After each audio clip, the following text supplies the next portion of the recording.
Hello everyone. In this video, I will show you how to fix Windows 11 error code 0x8007000D. First, we will use the built-in Windows Update troubleshooter. Click on Start and open Settings. Go to System, then select Troubleshoot. After that, click on Other Troubleshooters. Find Windows Update in the list and click the Run button next to it. Windows will now scan for common update problems and try to fix them automatically. Wait until the process finishes and then restart your PC.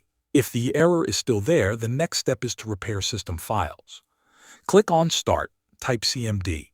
Then right-click Command Prompt and choose Run as Administrator.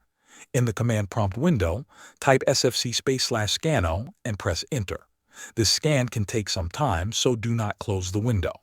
When it finishes, type disim/online/cleanup-image/restore health and press Enter. This command repairs deeper system corruption that can cause update errors. Once it is done, restart your computer again. If Windows Update still fails, you can upgrade Windows using the official Windows 11 installation assistant. Open your browser and download the tool from Microsoft's website. Run the assistant and follow the on-screen steps. This method upgrades Windows while keeping your files and settings, and it often bypasses update errors. Thanks for watching.